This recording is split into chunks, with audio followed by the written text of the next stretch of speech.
wabarakatuh. Waalaikumsalam warahmatullahi wabarakatuh. Selamat siang dan salam sejahtera untuk kita semua. Yang terhormat Bapak Iwan Ibrahim SPD MSI selaku Kepala Sekolah SMP 121, Ibu Sadiah MPD sebagai Wakil Kurikulum SMP 121, Bapak Abdul Aziz sebagai Wakil Kesiswaan SMP 121 dan Bapak Edi Kusworo sebagai Wakil Sarana dan Prasarana SMP 121, serta yang saya cintai, saya banggakan, Bapak Ibu Guru, rekan-rekan semua. Terima kasih telah hadir dan mendukung saya dalam acara diseminasi modul 1.4 tentang budaya positif. Alhamdulillahirrabbilalamin, puji syukur kita panjatkan kepada Allah Subhanahu wa Ta'ala karena pada hari ini kita semua bisa berkumpul kembali. Saya merasa terharu ya, Bapak dan rekan-rekan semua mendukung apa yang saya lakukan. Dalam hal ini saya sebagai CGP, calon guru penggerak angkatan 7, untuk semangat ya. Nanti saya akan gini nih Bu, kalau saya bilang good morning, Bapak Ibu tepuk tangan 1 kali. Kalau saya bilang good afternoon, Bapak Ibu tepuknya 2 kali. Tapi kalau saya bilang good night, tepuknya setengah. Nggak kelihatan tulisannya. Nggak jadi. Saya ingin menguji konsentrasi. Apakah Bapak Ibu semua masih memperhatikan saya? Begitu ya? Iya. Nanti Kita bisa. coba dulu ya Bu. Good morning, good afternoon, good night. Masih ada yang kalau good night nggak bunyi karena sunyi. Good night, good morning, good afternoon, good night. Itu semuanya kepada saya. Baiklah, saya akan mulai diseminasi modul 1.4 budaya positif. Saya Margareta dari SMP Negeri 121. Oke, ini materi saya tentang perubahan paradigma belajar. Bapak pendidikan kita, yaitu Bapak Ki Hajar Dewantara, mengatakan bahwa pendidikan bertujuan untuk menuntun segala kodrat yang ada pada anak-anak agar mereka dapat mencapai keselamatan dan kebahagiaan yang setinggi-tingginya sebagai manusia maupun sebagai anggota masyarakat. Ini tujuan akhir dari sebuah pendidikan. Jadi anak-anak kita diharapkan mencapai kebahagiaan, keselamatan setinggi-tingginya, baik sebagai manusia maupun sebagai anggota masyarakat. Yang kedua, pendidikan anak berhubungan dengan kodrat alam dan kodrat zaman. Kodrat alam berkaitan dengan sifat dan bentuk lingkungan di mana anak berada. Sedangkan kodrat zaman berkaitan dengan isi dan irama, cara mewujudkannya. Pendidikan itu hanya dapat menuntun tumbuh atau hidupnya kekuatan kodrat yang ada pada anak-anak agar dapat memperbaiki lakunya, hidup dan tumbuhnya. Segala bentuk isi dan irama hidup dan kehidupannya seperti demikian hendaknya selalu disesuaikan dengan dasar-dasar dan asas-asas hidup kebangsaan yang bernilai dan tidak bertentangan dengan sifat kemanusiaan. Kalau Bapak Ibu lihat di gambar, sesuai dengan Ki Hajar Dewantara, beliau sedang memprediksikan bagaimana anak itu akan tumbuh ke depannya sesuai dengan kodrat zaman dan kodrat alam.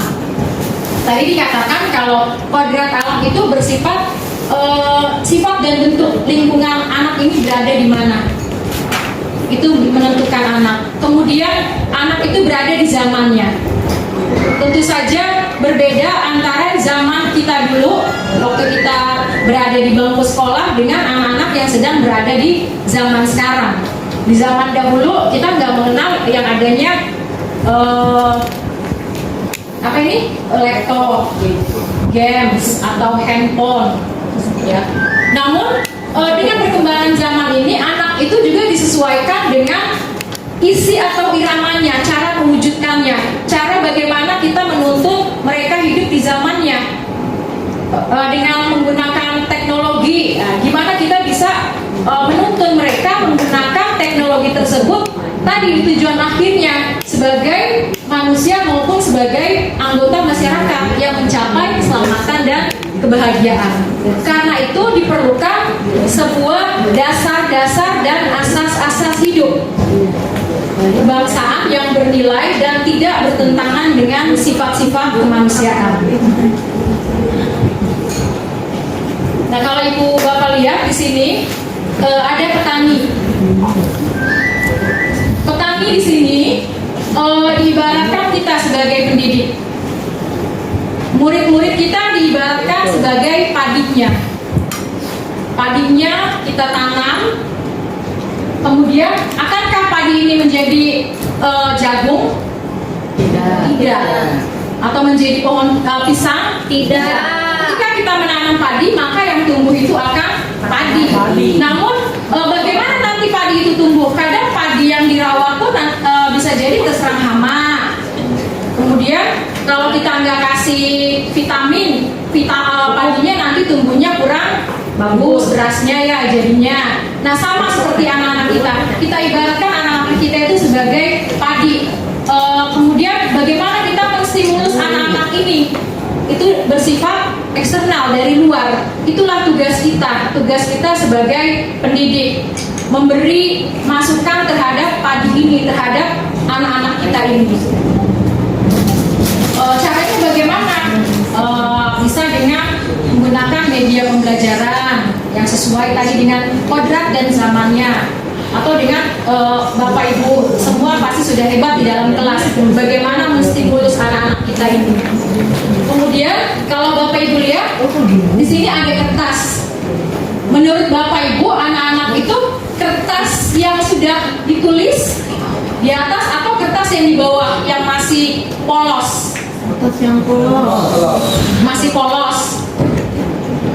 Siapa yang bilang masih polos? Iya. Anak-anak, iya, anak-anak kita semua di dalam kelas itu sebagai kertas yang polos atau kertas yang sudah ada itu coretannya.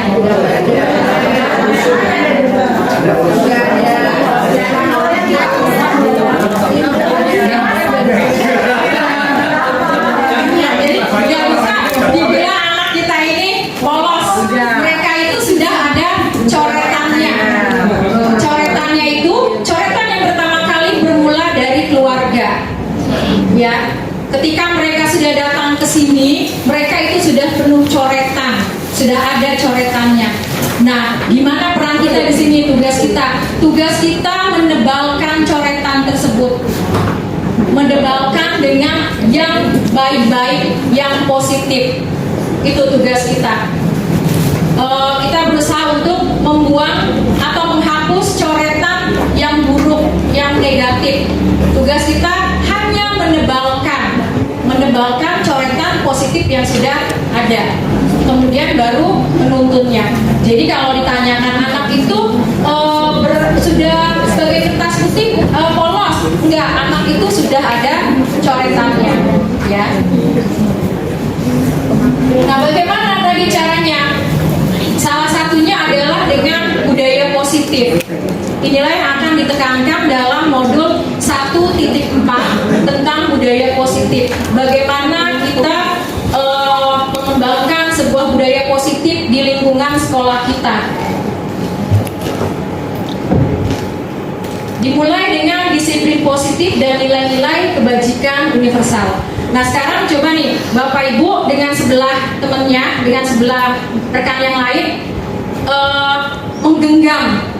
Ibaratkan genggaman yang Bapak Ibu genggam itu sebuah rahasia besar kehidupan Ibu Bapak. Rahasia yang pokoknya sangat berharga, ya. Kemudian teman sebelahnya mencoba menggoda. Terserah caranya, mau dikelitikin atau mau diminimin, habis pulang ini ditraktir gitu. Yang penting mau nggak ngebuka. Coba deh Bu, Bapak dengan sebelahnya buka. Mau nggak? Bukan genggaman ya? Bukan genggaman, jadi digenggam masing-masing menggenggam. Janjikan dengan segala cara. Bukan nggak? Dimarahi atau menggoda atau dikira-kira gitu. Bukan. Saya mau bikin wrestling katanya. Ya, boleh bikin wrestling.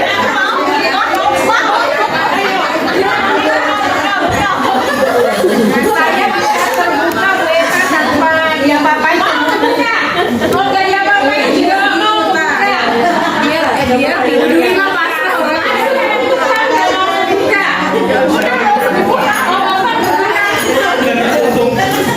Mau dikitik-kitik. Jadi jawaban itu tidak ada yang salah. Terserah mau membuka atau mau menutup, itu terserah ibu bapak. Sama dengan anak-anak kita. Jadi yang menentukan anak-anak mau menerima kita atau bukan, itu anak-anak kita. Mau nggak mereka share apa yang mereka punya dengan kita? Jadi posisi kontrol di sini ada pada diri anak. Walaupun ibu bapak marahi, ibu bapak coba kritikin atau udah kamu buka aja, rahasia kamu, tetap saja anak tidak mau membuka. Atau juga ada anak gampang ya membuka. Disinilah posisi sebagai kontrol diri. Itulah yang disebut dengan disiplin. Jadi disiplin bagaimana kita mengontrol diri. Nah, mengontrol diri ini dengan apa? Dengan hal-hal yang positif. Nah, di sini ada teori kontrol. Seorang psikiater dan pendidik Dr. William Glasser dalam kontrol teori yang kemudian hari berkembang dan dinamakan choice theory, meluruskan beberapa miskonsepsi tentang makna kontrol. Nah, inilah miskonsepsi makna kontrol yang kita pahami selama ini. Yang pertama, ilusi guru mengontrol murid. Pada dasarnya kita tidak bisa memaksa murid untuk berbuat sesuatu jika murid tersebut memilih untuk tidak melakukannya. Walaupun tampaknya guru sedang mengontrol perilaku murid, hal demikian terjadi karena murid sedang mengizinkan. Karena emang mereka mengizinkan untuk dikontrol. Guru itu merasa senang di anak. Anaknya saya ini mau, saya gituin mau. Padahal bukan karena gurunya pada saat itu, tapi karena anaknya ya memang membuka diri untuk dikontrol guru. Gitu. Kemudian yang kedua, ilusi bahwa semua penguatan positif, efektif dan bermanfaat. Penguatan positif atau bujukan adalah bentuk-bentuk kontrol segala usaha untuk mempengaruhi murid agar mengulangi suatu perilaku tertentu, suatu usaha yang mengontrol murid tersebut. Besok kamu kerjain PR ya, nanti kalau kamu kerjain PR nanti pulangnya ibu beliin bakso misalnya gitu. Itu kan sebuah bujukan. Itu besoknya anaknya mau kerjain PR, gurunya senang, padahal itu bukan apa, bukan karena anak mau mengerjakan PR, tapi karena baksonya itu. Tapi itu sudah membuat guru senang. Alhamdulillah anaknya berubah. Padahal berubahnya karena bakso. Kemudian ilusi bahwa kritik dan membuat orang merasa bersalah dengan menguatkan karakter. Kita biasa mengkritik anak itu dengan bahasa yang halus. Tapi untuk membuat anak itu merasa bersalah, gitu. Itu bisa ada pesan negatif di situ. Bisa anak di sini menggunakan kritik rasa bersalah untuk mengontrol murid menuju pada identitas gagal. Kadangkala sulit bagi guru untuk mengidentifikasi bahwa mereka sedang melakukan perilaku ini. Karena kita cukup menggunakan suara halus, tapi pesan yang disampaikan pesan negatif. Halus banget. Misalnya anaknya berisik di dalam kelas, gurunya cuma halus banget. Aduh, kamu pinter ya. Nah, pinter itu maksudnya apa? Kelakuan anak ya. Tadi di dalam kelas itu berisik, padahal kita ingin menyinggung mereka. Bahasa kita halus, itu juga nggak boleh. Itu miskonsepsi. Tujuan kita biar bahasanya nggak kasar ya Bu. Ternyata sindiran seperti itu juga akan mengakibatkan identitas gagal pada anak. Kemudian yang keempat, ilusi bahwa orang dewasa memiliki hak untuk memaksa. Nah, kita karena merasa lebih dewasa dari mereka, kadang-kadang kita memaksa kemauan kita. Pokoknya kamu harus begini, awas kalau nggak begini. Nah, itu kadang orang dewasa merasa bangga, bisa mengontrol. Padahal itu yang disebut dengan miskonsepsi. Jadi orang dewasa itu punya powerful untuk mengatur orang yang lebih muda. Kita buruk mengatur anak-anak. Padahal miskonsepsi tersebut itu tidak disarankan ya dalam kita mendidik anak. Kemudian bagaimana seorang bisa berubah? Nah, kalau hal-hal tersebut tadi disampaikan tidak baik cara-caranya, lalu bagaimana cara-cara yang baik?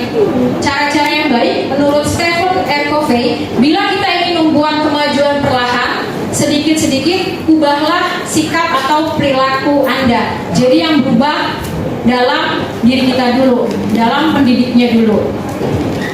Namun, bila kita ingin memperbaiki cara-cara utama kita, maka kita mengubah cara-cara utama kita perlu mengubah kerangka acuan kita.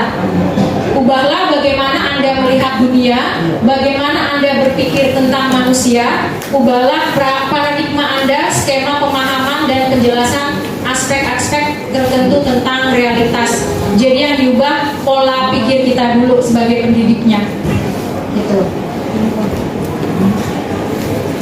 Nah, ini perbedaan antara stimulus respon dengan teori kontrol. Yang biasa kita lakukan selama ini adalah stimulus respon. Sementara di sini diperkenalkan sebuah teori kontrol. Apa perbedaannya? Stimulus respon realitas, bahwa kita menganggap kebutuhan kita itu sama. Kemudian semua orang melihat hal yang sama. Kita mencoba mengubah agar orang berpandangan sama dengan kita. Jadi apa maunya kita? Hanya semata apa maunya kita sebagai guru yang mengajar, pendidik. Kemudian perilaku buruk dilihat sebagai suatu kesalahan. Jadi kalau anak udah melakukan sesuatu yang buruk aja, udah salah kamu. Nah, kemudian orang lain bisa mengontrol saya. Tadi seperti tadi ya, kita menggenggam, terserah kita mau membuka mau enggak, karena kita yang mengontrol diri kita sendiri. Kemudian saya bisa mengontrol orang lain. Pemaksaan ada pada saat bujukan gagal. Jadi ketika kita bujuk, udah pelan-pelan gagal, kita maksa. Kemudian model berpikir menang kalah. Tadi pokok saya murid harus menang, kamu tuh murid nurut. Nah, nurutnya itu di sini sebut muridnya sebagai yang kalah. Gitu. Nah, ubahlah pola pikir kita tadi, cara pandang kita.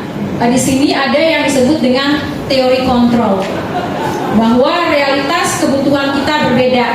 Jadi kita semua beda, nggak ada yang sama. Setiap orang memiliki gambaran berbeda. Kita berusaha memahami pandangan orang lain tentang dunia. Jadi dunia saya melihat warna merah, belum tentu orang lain memandang dunia itu warna merah, bisa kuning, hijau, gitu. Kemudian semua perilaku memiliki tujuan, bahkan perilaku salah pun memiliki tujuan dari segi pelakunya itu. Hanya Anda yang bisa mengontrol diri Anda. Nah tadi, anak-anak gak bisa dikontrol kita, mereka mengontrol diri mereka sendiri. Kemudian, kolaborasi dan konsensus menciptakan pilihan-pilihan baru. Nah ini yang sering didengungkan, kolaborasi. Sekarang yang lebih diutamakan adalah kolaborasi, kerjasama. Model berpikir menang-menang, jadi tidak ada yang kalah di sini. Kedudukan pendidik dengan murid sama. Jika ada masalah antara murid dengan murid, tidak ada yang menang, tidak ada yang kalah, semua menang. Lalu bagaimana caranya? Nah, dengan makna, dengan disiplin. Apa sih disiplin? Disiplin dalam rangka menciptakan lingkungan positif. Salah satu strategi yang perlu kita tinjau adalah penerapan disiplin di sekolah kita. Jadi bagaimana penerapan disiplin di sekolah kita? Apakah masih perlu ditinjau kembali? Apa sesungguhnya arti dari disiplin itu sendiri? Kemudian apa kaitannya dengan nilai-nilai kebajikan universal? Kalau saya lihat, teman-teman lihat sendiri, disiplin di sekolah kita bagus ya. Kalau dari segi kedisiplinan anak-anak masuk tepat waktu gitu. Cuman pola penerapannya dalam nilai-nilai kebajikan universal ini yang perlu ditingkatkan. Kemudian makna kata disiplin. Disiplin bermakna menjadi sesuatu yang dilakukan seseorang pada orang lain untuk mendapatkan kepatuhan. Kita cenderung menghubungkan kata disiplin dengan ketidaknyamanan. Disiplin itu tidak nyaman. Pakai sepatu yang udah anak-anak kan merasa gak nyaman. Kadang ada yang nyeker. Sebenarnya kalau disiplin sudah ada dalam dirinya dia, nggak perlu diingatkan bahwa sepatu itu penting. Kemudian Bapak Ki Hajar Dewantara menyatakan bahwa di mana ada kemerdekaan, disitulah harus ada disiplin. Jadi kita kan sudah menginjak pada kurikulum merdeka. Yang utama itu adalah disiplin dulu. Merdeka tidak hanya terlepas dari perintah, akan tetapi juga cakap buat memerintahkan diri sendiri.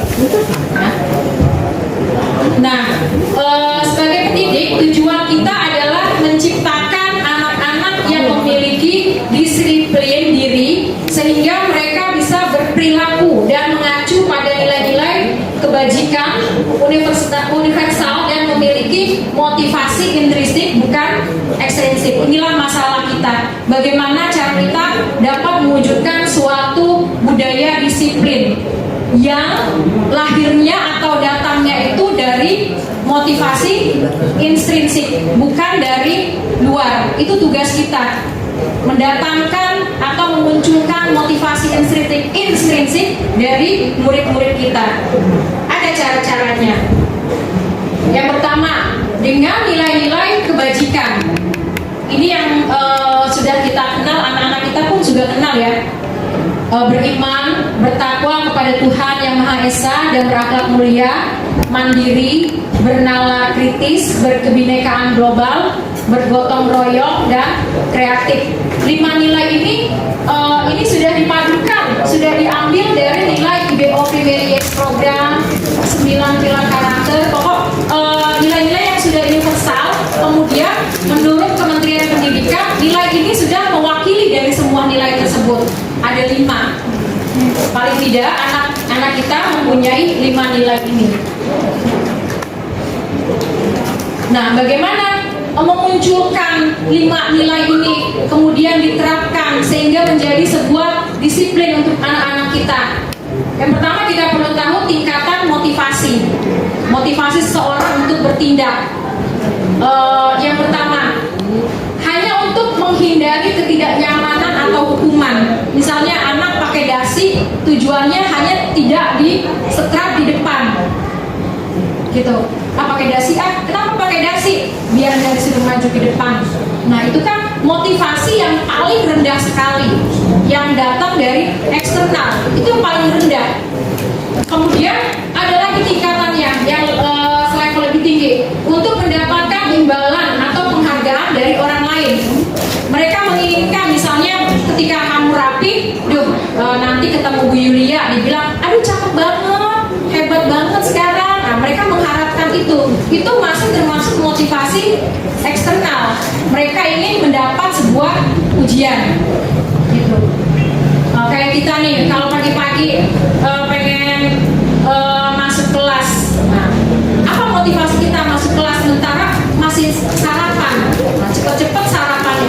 Harusnya saya juga dulu nih masih sarapan, bukan untuk menghindari Budia bilang ayo.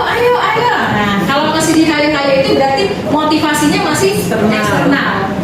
Nah, yang paling bagus tingkatannya adalah untuk menjadi orang yang mereka inginkan dan menghargai diri sendiri dengan nilai-nilai yang mereka percaya.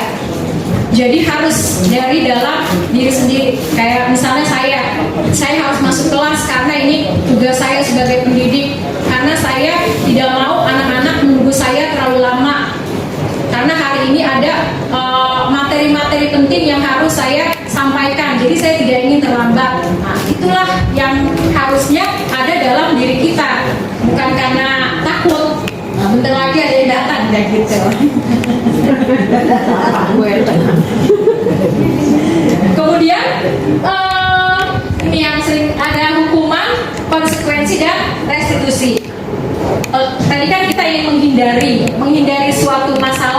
Disiplin itu cenderung dengan ketidaknyamanan, ingin menghindari. Ada yang namanya hukuman, konsekuensi, dan restitusi. Kalau hukuman, Bapak Ibu udah sering mendengar ya. Hukuman itu apa sih? Hukuman adalah tindakan terhadap suatu pelanggaran, ya. Kemudian hukuman bersifat satu arah. Murid hanya menerima suatu hukuman tanpa melalui suatu kesepakatan atau pengarahan dari pihak guru, baik sebelum atau sesudahnya. Jadi hukuman ini bersifat spontan. Misalnya kita melihat anak yang datang telat 5 menit, sebagai guru pikir, kamu telat 5 menit, jangan jongkok, kamu muterin lapangan. Nah, itu yang disebut dengan hukuman. Tanpa anak tahu dulu, kalau saya telat 5 menit, nanti ketemu guru pikir diapain? Tiba-tiba guru pikirnya langsung bilang, jangan jongkok 5 menit. Nah, itulah yang disebut dengan hukuman. Jadi asalnya dari satu pihak, tanpa anak tahu. Kemudian disiplin positif itu juga ada dua, yang disebut dengan konsekuensi dan restitusi. Tentu saja Bapak Ibu sudah mendengar dengan konsekuensi. Apa itu konsekuensi? Good morning, good night. Ya, masih konsentrasi. Oke,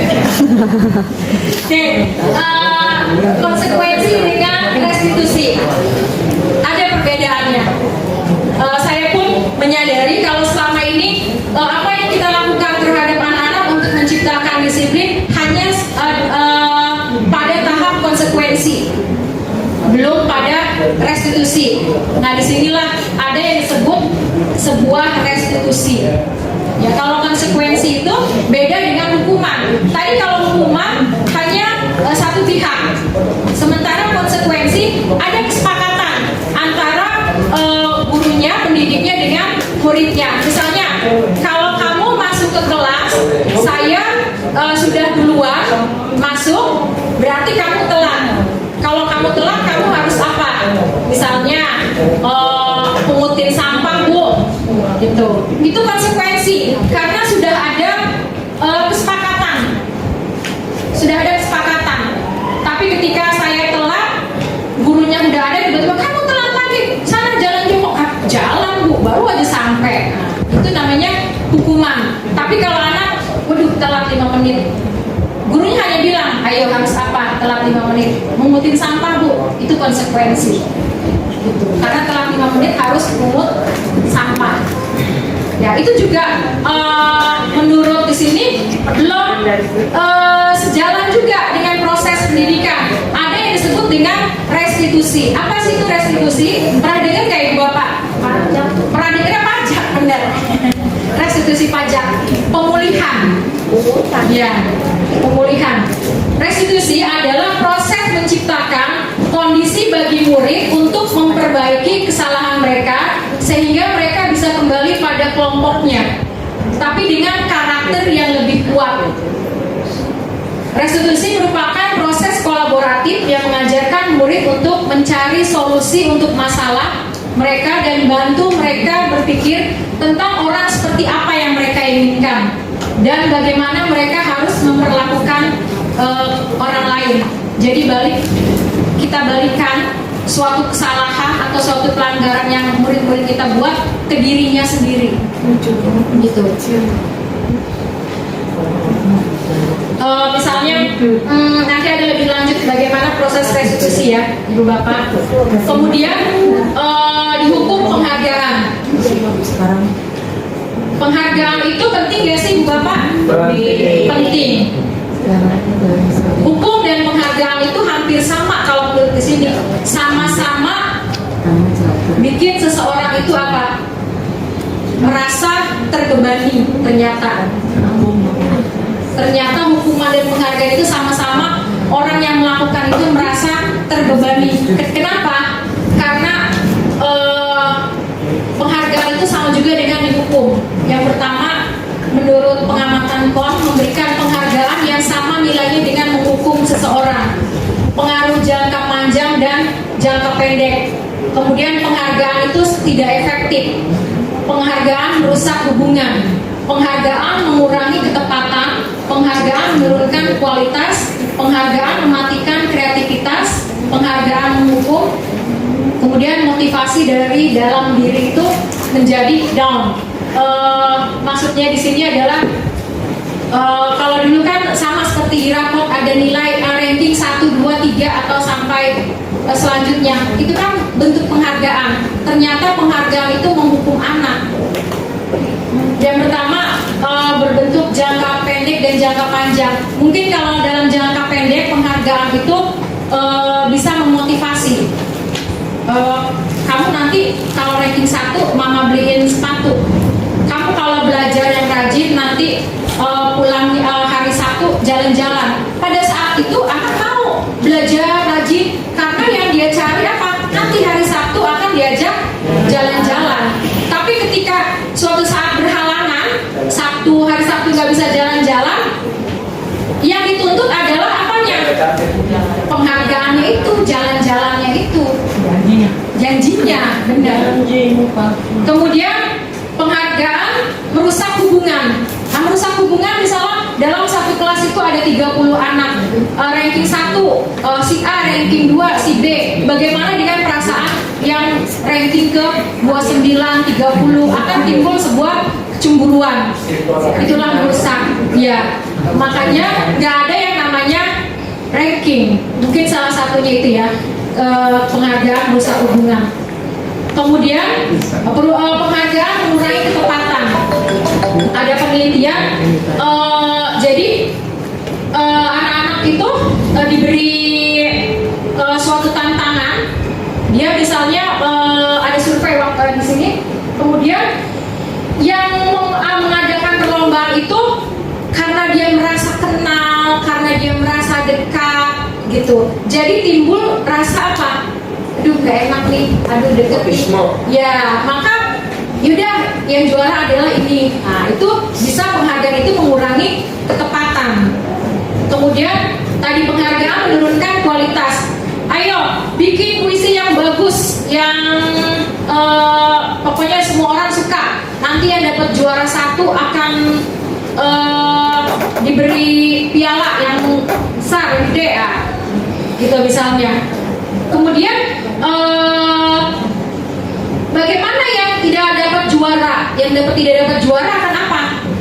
Ya udah, puisinya males, juaranya itu udah ketahuan siapa yang pinter pasti gitu. Jadi teman-teman yang lain merasa apa? Menurunkan kualitasnya. Kemudian sama mematikan kreativitas, penghargaan hukum, kemudian penghargaan itu motivasi dari dalam diri itu juga dalam. Misalnya seperti ini, ada seorang anak kecil baru belajar membaca. Anak kecil baru belajar membaca, baru belajar merangkai kata-kata. Nah, di saat mereka merangkai kata-kata, mereka bisa belajar, mereka bisa membaca. Kemudian apa yang ada dalam diri anak tersebut? Sebuah kebanggaan. Ya Allah, saya bisa baca, saya bisa nulis. Tapi tiba-tiba ibunya datang, pinter, hebat. Nah, karena kamu sudah bisa baca, nanti hari Sabtu ibu ajak berenang. Nah, atau nanti ibu beliin sepatu baru. Nah, akan apa? Jadi yang tadi dia bangga karena dia bisa baca itu akan apa? Hilang, buyar. Yang ada jadi di pikiran dia asik, beli sepatu baru, berenang gitu. Itulah yang nanti akhirnya timbulnya jadi motivasi eksternal. Besok dia mau baca lagi, mau belajar lagi karena tadi sepatu tadi, berenang tadi. Padahal pada saat dia udah bisa baca, cukup kita menghargai proses anak tersebut. Gitu. Itu dihukum penghargaan. Jadi penghargaan itu sama juga dengan hukuman posisinya. Nah, yang baik adalah seperti apa? Restitusi. Restitusi adalah sebuah pendekatan untuk menciptakan disiplin positif. Coba Bapak Ibu sebagai guru, ketika murid melakukan kesalahan, tindakan mana yang sering dilakukan? Perkataan yang pertama, menunjukkan kesalahannya dan meminta melihat kesalahannya baik-baik. Mengatakan kamu seharusnya tahu bagaimana kamu seharusnya bertindak.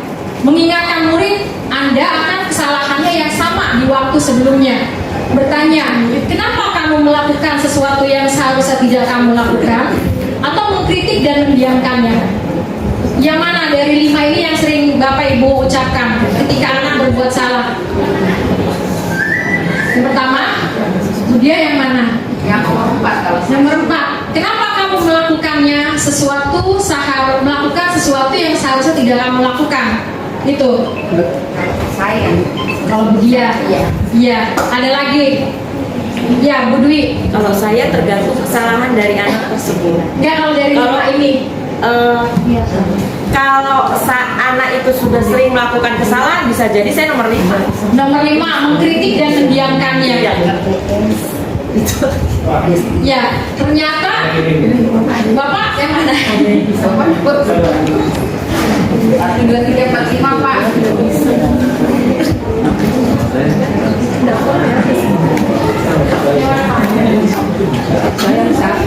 Satu. Nomor 3. Ya. Jamnya katanya nggak ada duit. Jadi jangan melakukan kesalahan yang sama. Jangan melakukan kesalahan yang sama. Oke, kalau menurut dari sini, kalau masih menanyakan hal-hal 1 sampai 5 ini berarti jalan kita belum benar. Berarti nggak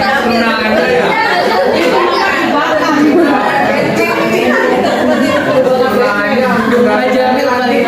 Kalau masih ada yang sering tanyakan dari 1 sampai 5 itu. Karena ada saya baca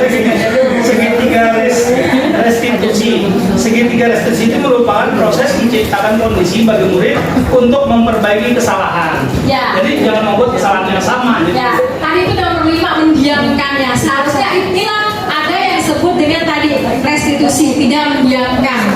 Kemudian restitusi adalah proses menciptakan kondisi bagi murid untuk memperbaiki kesalahan mereka sehingga mereka bisa kembali pada kelompok mereka dengan karakter yang lebih kuat. Kemudian restitusi adalah proses kolaboratif yang mengajarkan untuk mencari solusi untuk masalah dan membantu murid berpikir tentang seperti apa yang mereka inginkan dan bagaimana mereka harus memperlakukan orang lain. Jadi kita balikan ke anak tersebut dengan pertanyaan-pertanyaan.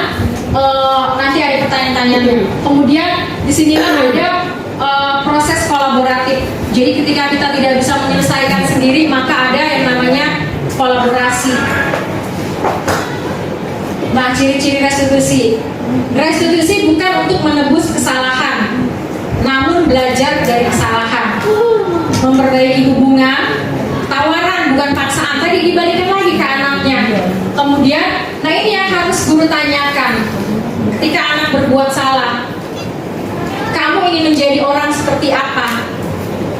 Kemudian kamu akan terlihat, terdengar, dan seperti apa kalau kamu sudah menjadi orang seperti itu? Apa yang kamu percaya tentang bagaimana orang harus memperlakukan orang lain? Kemudian apa nilai yang diajarkan di keluargamu tentang hal ini? Apakah kamu memegang hal ini? Kalau tidak, apa yang kamu percaya? Seharusnya pertanyaan-pertanyaan ini yang keluar dari kita. Pertanyaan seperti ini. Ketika kita mendapatkan seorang anak yang melakukan kesalahan, kamu mau jadi seperti apa? Kamu akan terlihat apa? Terdengar seperti apa? Kalau kamu menjadi orang seperti itu. Orang seperti itu maksudnya tadi melakukan kesalahan lagi. Apa yang kamu percaya tentang bagaimana orang harus memperlakukan orang lain? Ya, kemudian nih, apa nilai yang diajarkan? Tadi dari awal nilai-nilai kebajikan yang sering kita terlupakan. Kemudian restitusi itu mencari kebutuhan dasar yang mendasari tindakan. Jadi setiap tindakan walaupun itu salah pun ada yang mendasari. Ada miss dari 5 kebutuhan dasar manusia yang terlewatkan oleh kita. Kemudian restitusi adalah cara yang paling baik mengubah kebiasaan diri cenderung untuk mengomentari orang lain menjadi mengomentari diri sendiri. Restitusi fokus pada karakter bukan tindakan. Kemudian restitusi menguatkan, fokus pada solusi. Kemudian restitusi mengembalikan murid yang berbuat salah pada kelompoknya. Nah, caranya bagaimana? Ada cara-cara dalam melakukan restitusi. Pertama kita keyakinan kelas. Bapak Ibu pernah dengar keyakinan kelas? Good night. Good morning. Good afternoon. Good morning. Good night. Betul kan, Pak? Nah, jadi ada caranya. Alhamdulillah saya udah mencoba di kelas yang saya ajar, dan ada perubahan. Emang ada perubahan di situ dari karakter anak-anaknya. Kemudian apa sih yang harus kita lakukan dalam keyakinan kelas? Yang pertama, menunjukkan ke anak-anak nilai-nilai kebajikan. Nilai-nilai kebajikan itu paling tidak yang harus dimiliki anak yang tadi, yang 5 tadi. Berketuhanan, mandiri, kreatif, gotong royong, itu yang kita dengungkan. Kemudian bikinlah di situ dari nilai-nilai yang ada di situ apa yang harus kamu lakukan. Misalnya anak kemarin saya prakteknya begini. Ayo coba kamu tanya ke diri kamu sendiri, nilai apa yang paling melekat dalam diri kamu, nilai kebajikan apa yang paling melekat dalam diri kamu. Masing-masing mempunyai nilai sendiri-sendiri. Kemudian setelah kamu punya tahu itu nilai kebajikan kamu, apa sih kebiasaan kamu untuk mengaplikasikan nilai tersebut. Misalnya ada anak yang, Bu, nilai kebajikan saya menurut saya ini anak yang mandiri. Kok kamu tahu diri kamu mandiri? Karena saya mengerjakan PR itu sendiri. Kemudian saya kalau mengerjakan sesuatu itu tidak mengharapkan bantuan orang lain. Benar nggak, Bu? Dalam diri saya sudah tertanam nilai mandiri. Oh iya, bagus, sudah. Kemudian ada lagi yang bilang, Bu, nilai kebajikan dalam diri saya adalah saya suka begini, Bu. Kalau saya ketemu guru, saya selalu Assalamualaikum, Bu, atau permisi. Itu nilai apa ya, Bu, dalam diri saya? Nah, itu nilai kesopanan, kesantunan. Berarti sudah tercermin dalam diri anak-anak itu. Nah, yang harus kita lakukan apa? Tadi melalui proses pembiasaan sehingga anak-anak itu tidak hanya memiliki satu nilai, tapi berbagai macam nilai-nilai kebajikan yang universal dalam dirinya. Pertama tadi Ibu harus membuat sebuah keyakinan kelas yang tadi berisi nilai-nilai kebajikan. Kemandiran, nanti bilang anak, ayo pertama nilai berketuhanan. Kira-kira tercermin nggak dalam diri kamu? Apa ya? Mereka akan kata-kata Tuhan, lu punya apa tuh sholat? Nah, pasti nanti akan begitu anak. Gitu. Tapi kalau anak yang sudah ada tertanam dalam dirinya, Bu, saya selalu sholat 5 waktu. Saya kalau dengar azan langsung sholat. Saya ngaji. Dibikin dulu ini di dalam kelas. Kemudian tadi 5 kebutuhan dasar manusia. Kebutuhan untuk bertahan hidup, kebutuhan untuk diterima, kebutuhan pengakuan, kebutuhan pilihan, kebutuhan untuk merasa senang, kebutuhan untuk bertahan hidup. Ini anak-anak kita nih, untuk bertahan hidup. Kayak kemarin saya belum bisa mengambil tindakan untuk Alif, karena ketika saya tanya, dia itu selalu membantu kakeknya. Nah, berarti itu kebutuhan untuk bertahan hidup. Kenapa dia nggak sampai ke sekolah? Karena dia harus membantu kakeknya. Kemudian survei juga mau dilihat ke Eva, ternyata apa? Nah, orang tuanya berpisah, jadi nggak ada. Itu berarti apa yang kurang dari dia? Kebutuhan untuk apa? Pertama, pengakuan untuk diterima. Kemudian pengakuan atas merasa senang, dia dicintai. Ternyata dia tidak dapat. Itulah yang menyebabkan dia tidak sampai ke sekolah. Jadi yang harus kita cari tahu itu dulu ketika anak mempunyai masalah. Pasti ada dari 5 kebutuhan dasar manusia ini yang tidak dipenuhi oleh anak-anak kita. Jangan menghukum, kamu 3 hari gak masuk, pakpok. Nah, itulah yang namanya dengan hukuman. Kemudian anak-anak kita ini mempunyai dunia berkualitas. Dunianya mereka sendiri. Dunia berkualitas adalah tempat khusus dan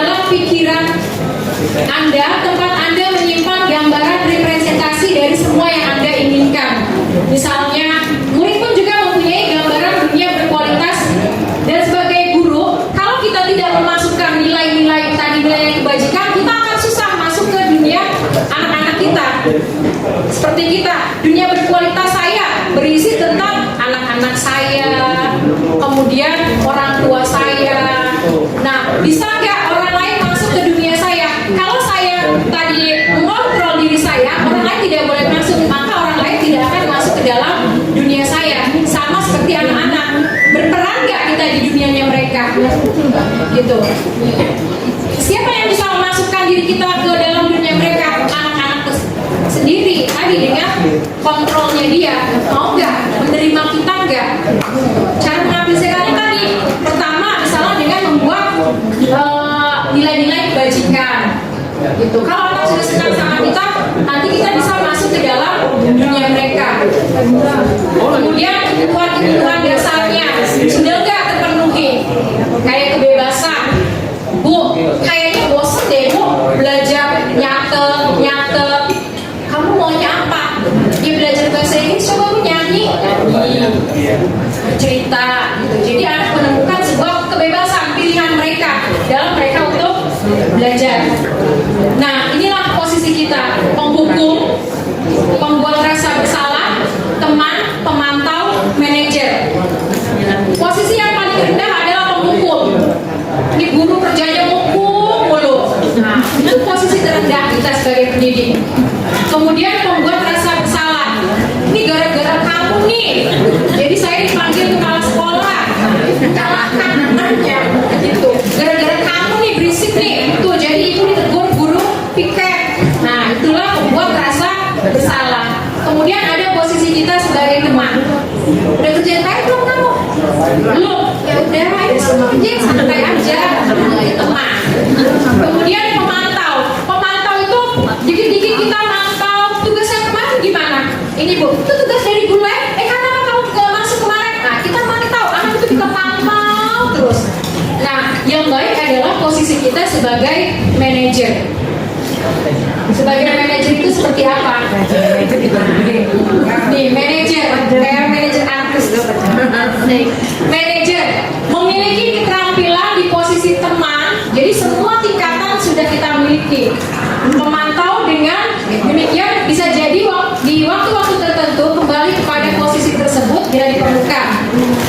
Guru pada posisi ini biasanya di mana guru berbuat sesuatu bersama dengan murid, mempersilahkan murid mempertanggungjawabkan perilakunya, mendukung murid dan menemukan solusi atas permasalahannya sendiri. Ya. Yang dilakukan pada posisi manajer biasanya mengajukan pertanyaan-pertanyaan terkait nilai kebajikan. Tadi nilai-nilai pertanyaan-pertanyaan tadi disampaikan. Itu posisi manajer. Harusnya kita berposisi sebagai ini.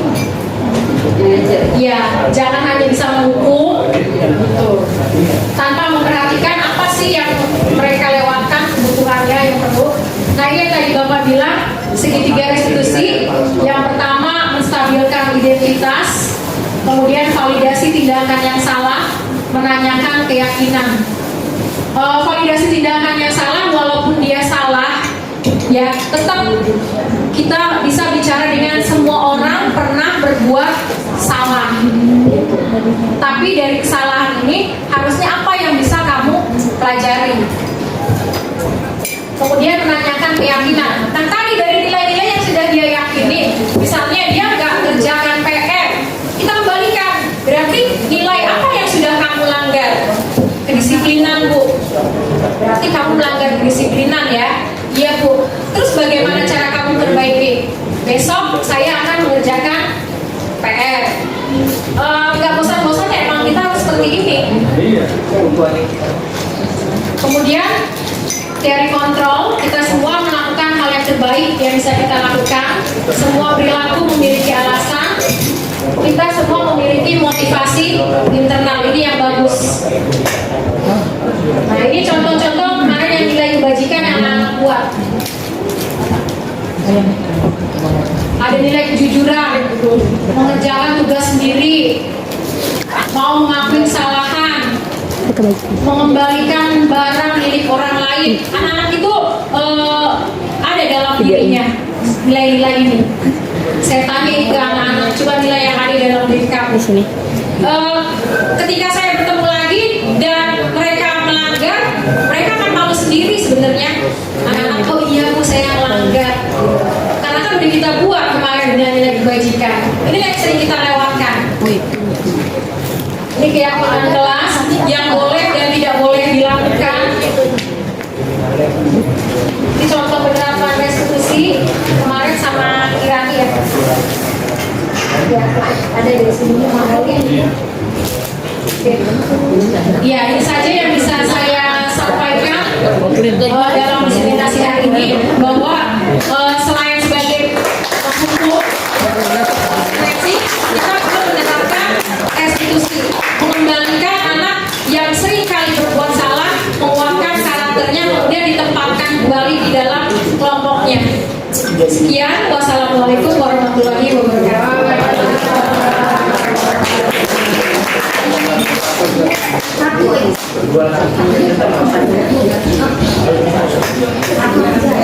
Yang bagian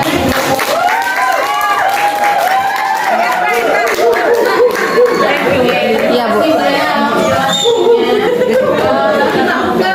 Sesi tanya jawab ya, Bu Bapak.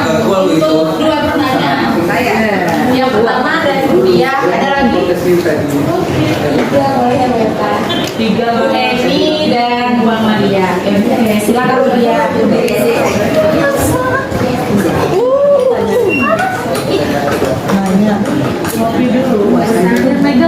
Terima kasih atas waktu yang diberikan kepada saya. Ibu bapak guru, seandainya umur saya masih di bawah 50 tahun, saya akan mendaftarkan menjadi guru penggerak.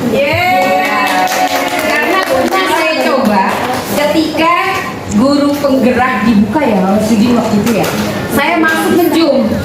Di sana ada Bu Sugina. Nah, Bu Sugina kan dengan saya sudah tahu. Ibu dia berapa usianya? Sekian Bu, saya nggak usah nyebutin ya. Ya udah terlambat katanya. Ya udah akhirnya saya nggak jadi. Nah, saya Bentar Bu, batasan umur waktu itu berapa? 50. Oh ya berarti tahu lu tuh.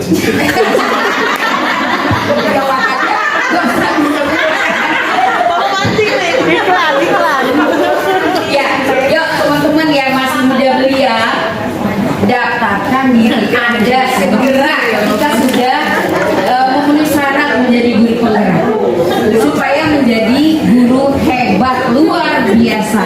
Ya.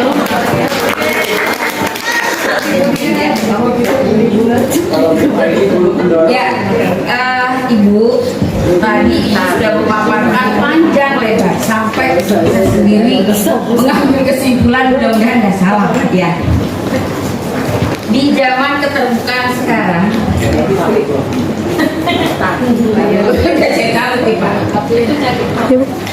gerak guru sepertinya terbatas dalam mendidik murid. Ya nggak Ibu Bapak? Yang saya rasakan iya. Apalagi orang tua selalu didengar pendapatnya dan dibenarkan oleh atasan. Iya kan? Sedikit-sedikit kita yang disalahin. Pertanyaan saya, bagaimana caranya untuk menerapkan perilaku positif Bu, supaya kita tidak dikatakan melanggar etika? Itu saja. Terima kasih. Assalamualaikum warahmatullahi wabarakatuh.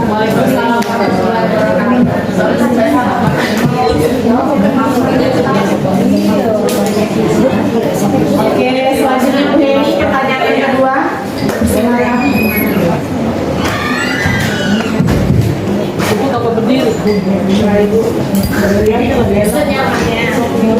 Baik, terima kasih atas waktu yang diberikan kepada saya. Alhamdulillah ya, di sekolah kita 121 kita dapat mendapatkan calon penggerak ya, penggerak dulu. Beri tepuk tangan dulu dong buat Margareta. Semoga sehat selalu Bu Margareta. Amin. Baik, tadi Ibu sudah memaparkan tentang beberapa nilai-nilai ya, nilai-nilai kebajikan, nilai kebajikan yang harus diterapkan ya kepada kita sebagai guru. Namun saya belum sedikit paham gitu ya. Tolong dijelaskan kembali, berikan contoh-contoh nilai kebajikan seperti apa, karena dilihat kita ini kan guru-guru dengan suku bangsa yang beraneka ragam ya. Jadi ada yang suaranya lembut, keras, atau bagaimana gitu ya. Dan bagaimana cara mengaplikasikannya di dalam kelas tersebut. Itu saja pertanyaan saya. Terima kasih. Assalamualaikum warahmatullahi wabarakatuh. Waalaikumsalam warahmatullahi wabarakatuh. Selanjutnya pertanyaan terakhir kepada Bu Amalia.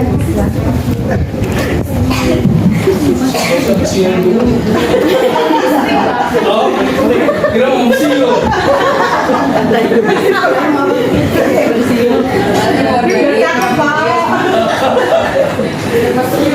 Izin bertanya, ini bagaimanakah penghargaan dapat merusak motivasi dari dalam diri?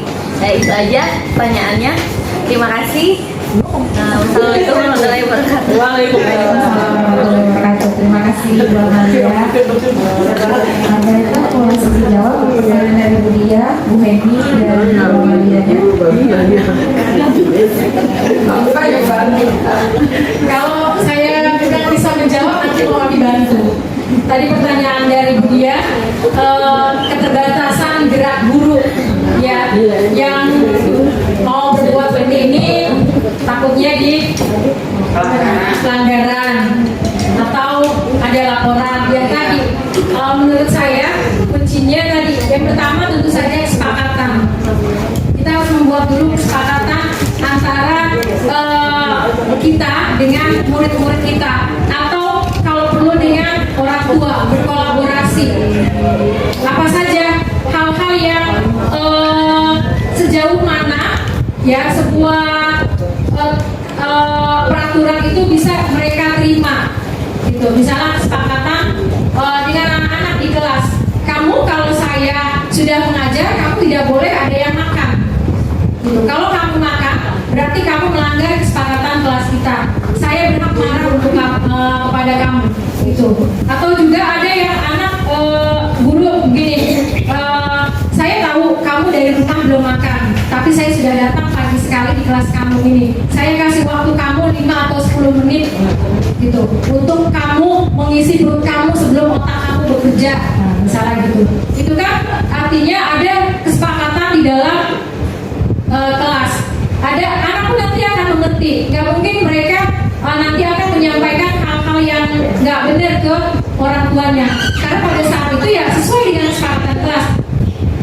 Jadi seperti yang kemarin Mas Ari itu ya tentang makan itu, mungkin saat itu anak memang melanggar aturan, ya kesepakatan. Tapi orang tua ini tiba-tiba nggak tahu apa-apa bahwa dia makan itu sudah jam masuk sekolah. Tapi karena orang tua hanya mendengarnya hanya satu pihak, itulah yang disesalkan. Harusnya orang tua bertanya terlebih dahulu ke gurunya. Makanya diperlukan apa? Kerjasama, kolaborasi orang tua dengan pihak guru atau dengan wali kelasnya gitu. Ada grup di kelas, gunakanlah itu. Saya juga sebagai wali kelas, kadang di dalam grup itu ada orang tua yang tiba-tiba ngomongnya tegang. Sebagai guru, kita cairkan dulu ketegangan itu. Gitu. Kalau kita balas lagi dengan tegang, maka tidak akan selesai. Nah, akan menjadi konflik. Kan tadi dibalikan ke dalam diri kita sendiri. Bagaimana kita mengontrol diri kita sendiri. Gitu. Mau nggak kita mendengar saran dari orang tua? Mau nggak orang tua berkolaborasi dengan kita? Kalau itu sudah tercipta, maka akan tercipta budaya positif tadi. Dengan nilai-nilai yang kita percaya, mereka percaya juga. Itu jawaban saya juga. Terima kasih Bu Eta.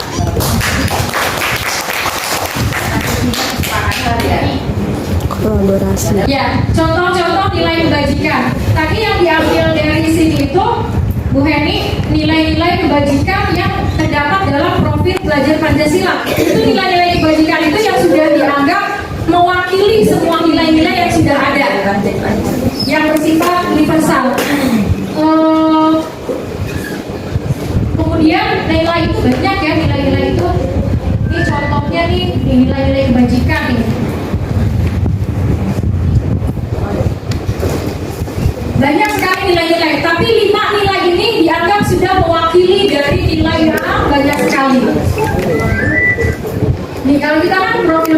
Pancasila ini yang diambil, beriman, kemudian mandiri, bernalar kritis, bergotong royong, kreatif. Tapi juga ada dari BO Primary Years Program itu mereka mengambil banyak nilai toleransi, rasa hormat, integritas, mandiri, menghargai, antusias, empati, keingetahuan, sampai ini ada beberapa nilai yang mereka punyai, yang mereka yakini untuk menjadi sebuah kebiasaan-kebiasaan di dalam sekolah mereka. Tapi kalau kita harus ditetapkan 5 nilai tersebut, paling tidak murid kita mempunyai 5 karakter 5 nilai itu. Ini contohnya ya Bu Hendy. Ini nilai dari 9 pilar karakter: cinta Tuhan dengan segenap ciptaannya, kemandirian, tanggung jawab. Kalau tadi misalnya kita terdiri dari berbagai macam suku bangsa, nah pasti ada satu nilai yang harus bagaimana kita bersikap terhadap teman-teman kita yang berbeda suku, berbeda agama, berbeda ras. Itu kira-kira nilai apa Bapak Ibu? Contoh nilai toleransi itu bisa Bu, misalnya tidak mengganggu orang yang sedang beribadah gitu. Kemudian ya memaklumi. Nah itu nilai toleransi yang kita angkat ke anak-anak kita, harus jadikan sebuah kebiasaan ya gue gitu. Nah ini ada banyak nilai. Tapi yang 5 nilai profil pelajar Pancasila itu sudah mewakili dari semua nilai ini. Kemudian yang terakhir, bagaimana penghargaan bisa merusak diri. Ya tadi seperti yang saya contohkan sebelumnya, misalnya ketika ada seorang anak yang mulai belajar, ya, kemudian dia merasa dirinya itu bisa, mampu, tapi orang lain atau ibunya atau gurunya, kamu hebat banget, nih karena kamu bisa mecahin soal ini, nih ibu kasih silver queen. Anaknya langsung bilang alhamdulillah. Nah, inilah yang merusak dia. Nanti sewaktu-waktu dia bisa, dia nanti akan minta apa gitu. Bu, kemarin saya bisa dikasih silver queen, sekarang nih saya bisa soal ini, saya dikasih apa gitu. Jadi yang ada apa dalam dirinya itu malah yang tertanam apa? Hadiahnya itu bukan kesadarannya lagi. Jadi besok saya bisa ini, pasti nanti dikasih gitu. Itu yang bisa merusak dirinya sendiri dari awalnya dia yang termotivasi intrinsik ingin bisa, berubah menjadi motivasi ekstrinsik tadi karena mengharapkan suatu penghargaan. Nah itu yang disebut penghargaan disamakan dengan hukuman, ya kurang baik. Itu Bu Amel. Oh siap. Terima kasih. Karena sudah jam 3 lewat 5 dan saya tidak ingin mengganggu waktu Ibu Bapak, ya saya rasa cukup sekian ya Ibu Bapak ya. Terima kasih atas dukungannya hari ini. Mohon maaf bila ada kata-kata saya yang kurang berkenan. Saya mohon buka pintu maafnya. Assalamualaikum warahmatullahi wabarakatuh.